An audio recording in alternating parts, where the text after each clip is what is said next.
नमस्कार दोस्तों, धर्म रहस्य चैनल में आप सभी का एक बार फिर से स्वागत है। आज मैं आपको जिस रहस्य के बारे में बताने वाला हूँ, इस साधना को सभी लोग करते हैं और यह साधना सहज भी है और अत्यंत कठिन भी है। यह साधना होती है कांवड़ यात्रा की। आखिर कांवड़ यात्रा का क्या रहस्य है? भारतीय धार्मिक और सांस्कृतिक परंपरा में इसका महत्व क्या है? इससे जुड़ा हुआ एक भजन भी आपको सुनाऊंगा। तो चलिए जानते हैं कांवड़ यात्रा के विषय में पूरी जानकारी।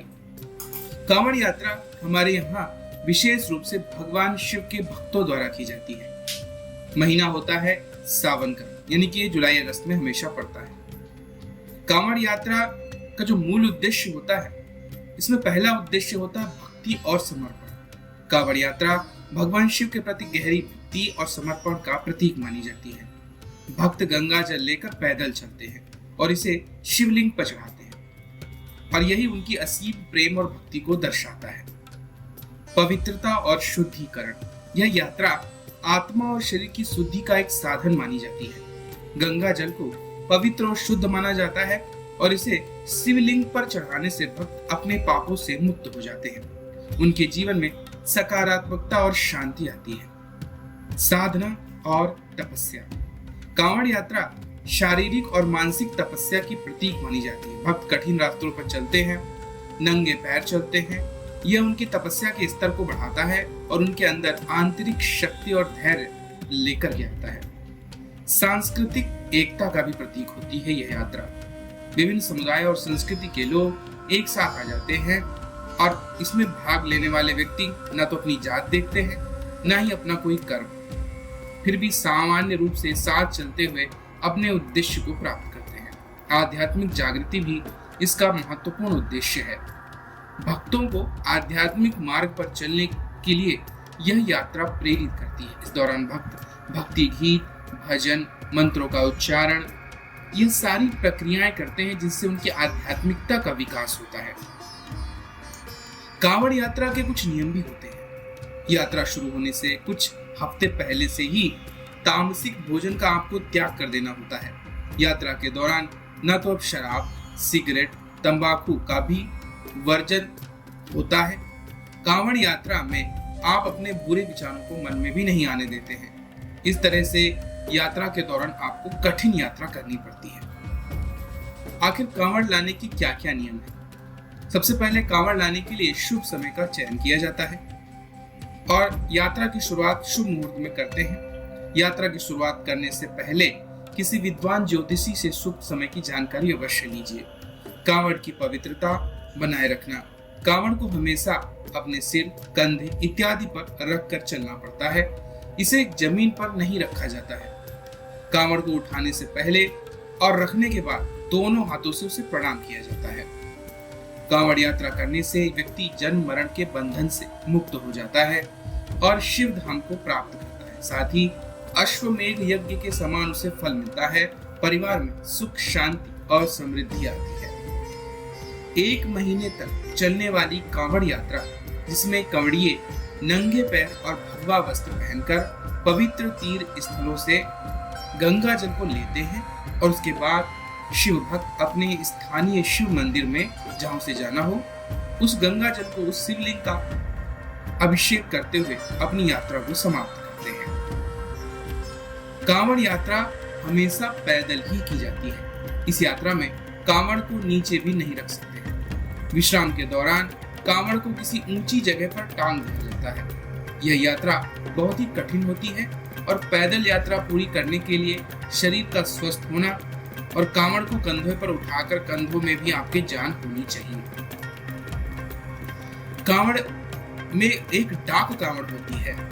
आखिर डाक कांवड़ का नियम क्या होता है? कहते हैं जब एक बार कांवड़ उठा लिया जाता है तो फिर लगातार आपको यात्रा करनी होती है। डाक कांवड़ यात्रा में आप विश्राम नहीं कर सकते हैं, आपको लगातार यात्रा करनी पड़ती है। माना जाता है कि भगवान शिव को प्रसन्न करके मनोकामनाओं की पूर्ति करने के लिए ही कांवड़ को लेकर लोग शिव धाम की ओर जाते हैं। माता पार्वती और पिता शिव को कंधे पर लेकर चलने के भाव को ही हम कांवड़ के नाम से जानते हैं।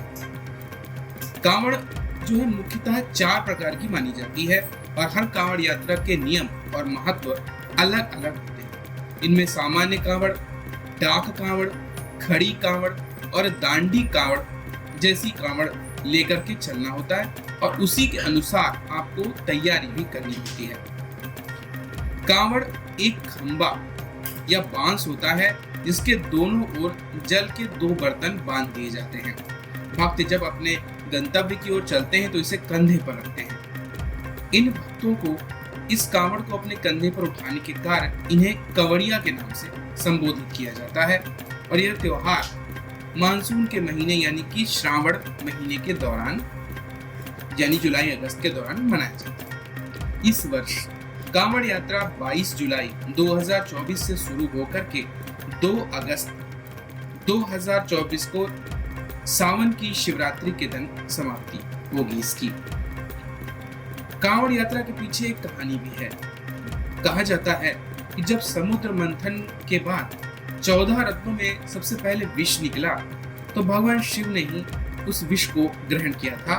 बाकी सभी देवता पीछे हट गए थे और विष को पीकर उन्होंने सृष्टि की रक्षा की थी। ऐसा कहा जाता है कि भगवान शिव अकेले ही ऐसी शक्ति थे जो विष को पी सकते थे। इस विष को उन्होंने अपने गले में धारण किया। मस्तिष्क गर्म ना हो और तामसिक भाव जागृत ना हो, इसलिए सभी भक्त भगवान शिव के शिवलिंग पर जल चढ़ाकर उन्हें शांत करते हैं।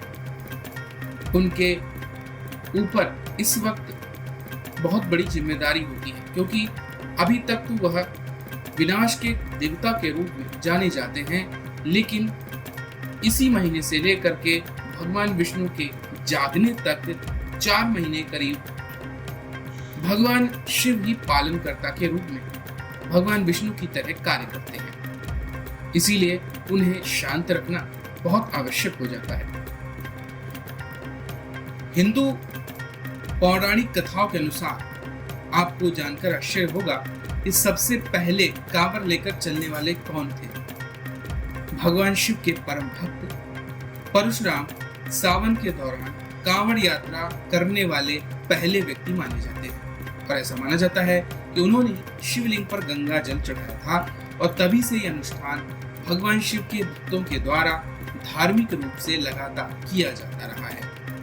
क्योंकि भगवान परशुराम को यह आभास हो गया था कि उन्होंने बहुत सारे पाप कर्म किए हैं, इसके लिए उन्हें कष्ट पूर्वक भगवान शिव की आराधना करनी चाहिए और भगवान शिव को जल अर्पित कर अपने पापों से मुक्ति प्राप्त करनी चाहिए। यही कारण था कि सबसे पहले परशुराम जी ने ही सावन के महीने से कांवड़ यात्रा की शुरुआत की थी, जो आज तक चली आ रही है। कांवड़िया, जिसे हम तीर्थ यात्री भी कहते हैं, यह किसी भी क्षेत्र से जहां भी उनको पवित्र जल मिले वहां से उसे लेकर के एक विशालकाय बर्तन के रूप में पानी रखकर चलते हुए आगे बढ़ते रहते हैं। इस प्रकार यह यात्रा हमेशा चलती रहती है। यह यात्रा हमेशा भक्ति भाव में ही करनी चाहिए। अगर आप कांवड़ यात्रा में शामिल हो रहे हैं तो आपको जानना चाहिए कि आप इस दौरान ना तो नशा करें, ना कोई तामसिक भोजन करें। शुद्ध सात्विक भगवान शिव के मंत्रों का जाप करते हुए, मानसिक जाप करते हुए, उनके भजन गाते हुए, इस प्रकार से आपको अपनी यात्रा करनी चाहिए।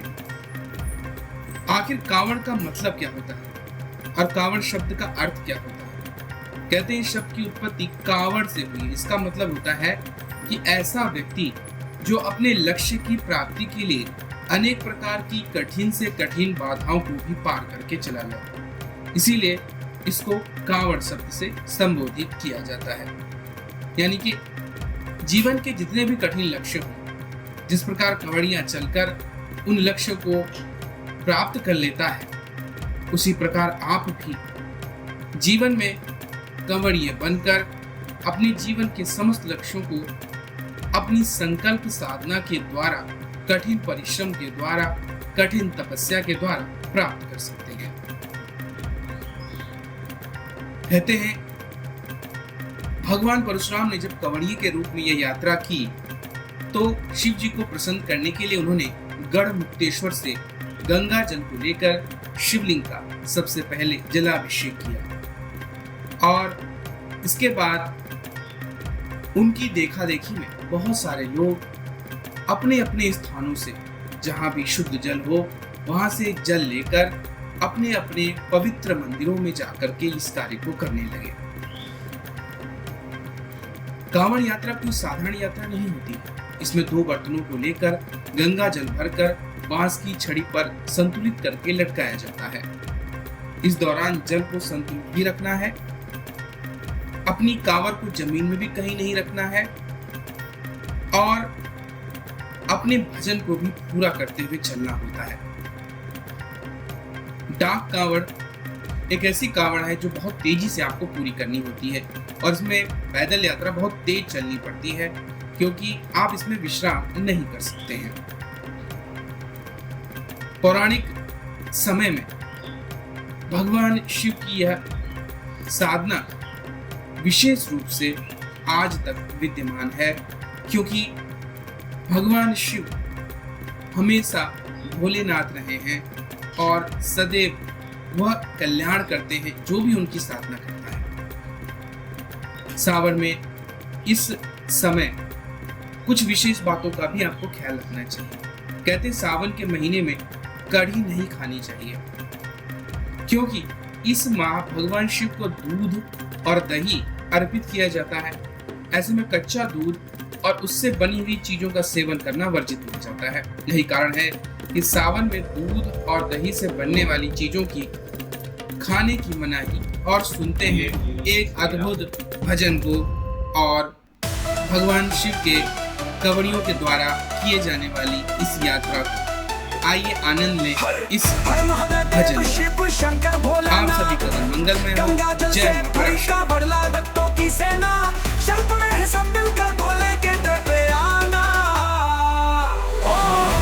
शिवाय, ओम नमः शिवाय, हर हर महादेव, हर हर महादेव।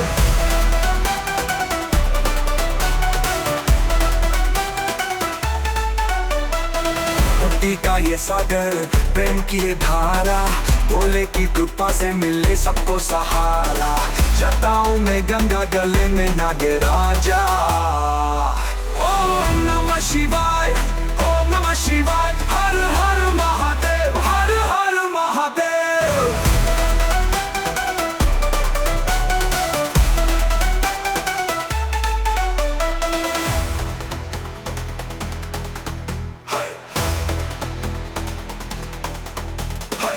कांवड़ उठाई है, मन में श्रद्धा बसाई है, बाबा की नगरी में मिलती सबको मुरादे।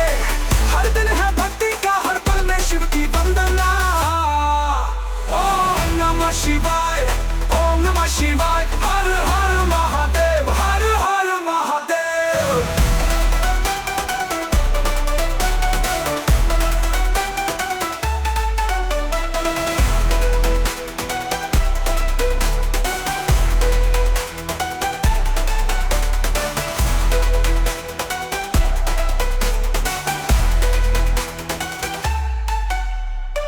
कैलाश पर निवास, शांति का वो आभास, हर दिल में बसते हैं महादेव के अंश।